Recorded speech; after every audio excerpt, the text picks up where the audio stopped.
Fala, meu jovem, professor André Penaforte aqui e dando continuidade ao nosso estudo acerca do reino Animalia. Hoje nós vamos falar sobre reino Metazoa, reino Animalia, filo Molusca.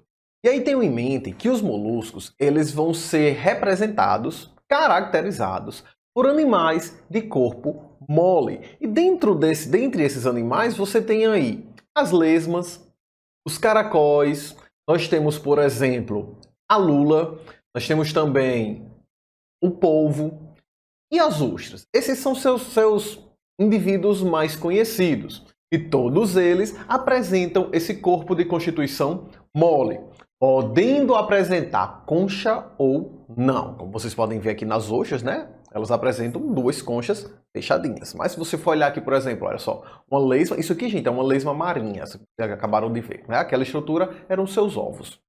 Mas se você for olhar uma lesma, se você for olhar uma lula, se você for olhar um polvo, eles não possuem conchas.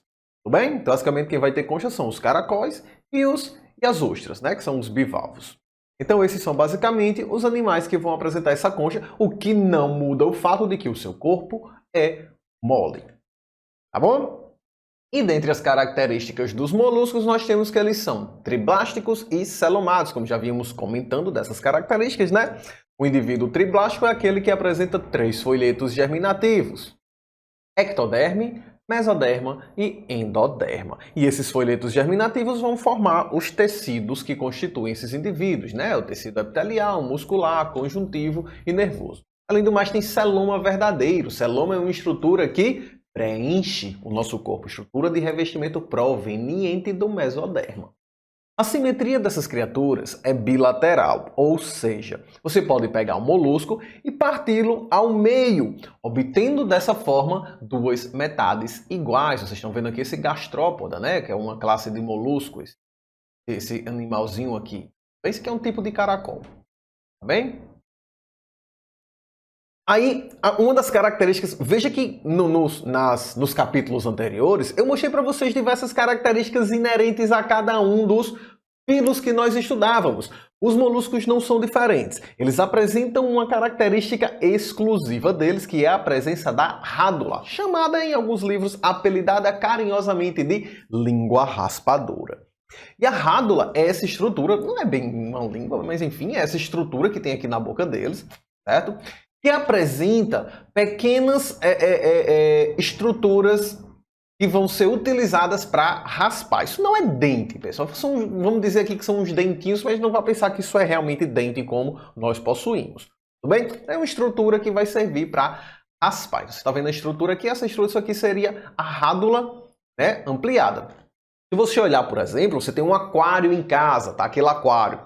E aí naquele aquário, algumas pessoas colocam caracóis lá dentro. Para que colocam esses caracóis? Para que o caracol ele faça a limpeza do aquário. Ele vai andando, exatamente o que você está vendo acontecer nessa imagem aqui, ó. O caracol vai andando no vidro e raspando o lodo que se deposita no vidro. O lodo nada mais é que uma mistura de matéria orgânica com matéria inorgânica. Então, basicamente, sais minerais e matéria orgânica, alimento. Então, a lesma ela é capaz de se alimentar disso. E aí é muito vantajoso tê-la no aquário, porque ela vai se alimentando desse lodo e, consequentemente, limpando o aquário. Utilizando para tal uma estrutura específica desses animais, que é a rádula. Apenas alguns moluscos têm rádula, não são todos. Apenas alguns, mais especificamente a classe dos gastrópodas. Lembra? Reino, filo, classe. Então nós estamos estudando o reino Animalia, filo Molusca, e o filo Molusca se divide em classes. A classe gastrópoda é quem terá a rádula. Nós vamos falar mais especificamente das classes mais adiante. E essas criaturas, eles vão apresentar sistema circulatório aberto, assim como os insetos, né? O que é isso?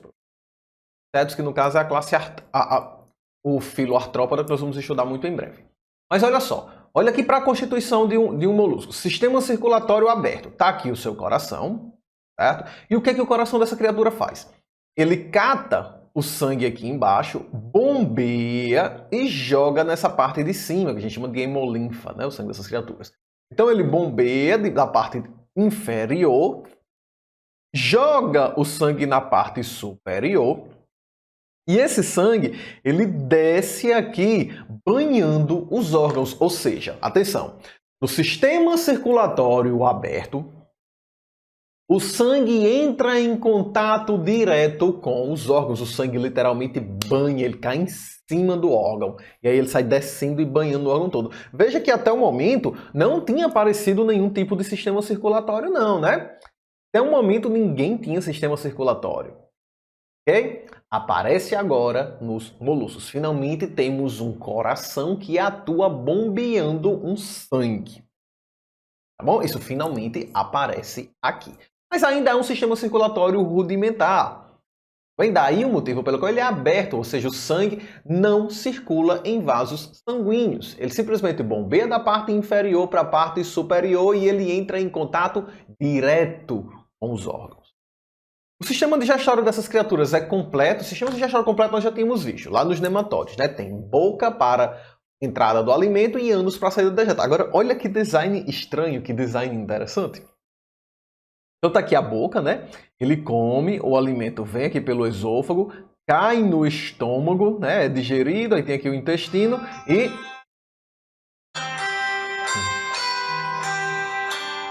Então veja esse design. O alimento que entrou pela boca, ele vai sair na forma de dejetos e o ânus da criatura está bem acima da cabeça. É um design realmente estranho, né? Mas enfim, é assim que são os moluscos. O seu ânus geralmente está posicionado acima da cabeça. Como eles estão dentro d'água, geralmente isso não chega a ser um problema. Certo? A problemática chega a ser nos caracóis que vivem em terra, né? Esse é o design deles. E o sistema nervoso dessas criaturas é ganglional. Nós já temos aqui uma certa cefalização, né? Nós já temos aqui um primórdio de cabeça formado, uma cabeça formada propriamente dita. Então, o sistema ainda é ganglional, ou seja, você ainda não tem um cérebro, né? Uma estrutura verdadeiramente central, o que nós podemos chamar de cérebro, controlando todo o corpo. Então, ele ainda tem gânglios espalhados pelo corpo, realizando o controle dos órgãos, das estruturas que constituem esse animal. Então, você ainda não tem uma cefalização propriamente dita, ainda que já haja um princípio. Ok? E na nossa próxima característica, essas criaturas, elas tanto podem ser monóicas como dioicas. Mono, uma oicocasa. Di, dois oicocasa. Monóico, uma casa. Dioico, duas casas. O que isso significa, professor? Monóico, um único indivíduo apresenta os dois sexos, tanto o sexo masculino como o sexo feminino, é aquilo que nós chamamos de hermafrodita, o hermafroditismo, né? Ao passo que o dioico, de duas.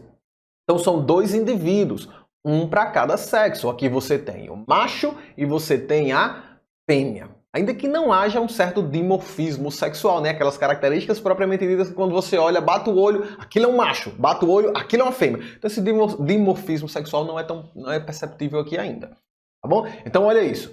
Aquilo que vocês estão vendo são duas lulas, né? Elas estão cruzando, estão procriando. A lula ela tem seus tentáculos e um dos tentáculos ele se modifica e começa a produzir espermatozoides que o macho vai introduzir a fêmea. Então veja aqui um exemplo de moluscos dioicos, dois, né? Você tem o macho e tem a fêmea. Não são hermafroditas. O desenvolvimento dessas criaturas, ele tanto pode ser direto como ele pode ser indireto. Lembrando, desenvolvimento direto. O filhotinho é uma miniatura do adulto, como vocês podem ver nesta imagem. Certo? Não precisando passar por uma metamorfose. Ao passo que no desenvolvimento indireto, o filhote é uma larva. Ele precisa passar por uma metamorfose para aí sim se transformar no adulto. O que vocês estão vendo é um tipo de lesma do mar. Certo? E essas são as características gerais dos moluscos. Vamos avançar agora que nós finalizamos suas características gerais. Aí lembra aquilo que eu falei para vocês. Nós estamos estudando o reino Animalia, ou Metazoa, filo Molusca, e agora nós vamos ver as classes que constituem o filo Molusca.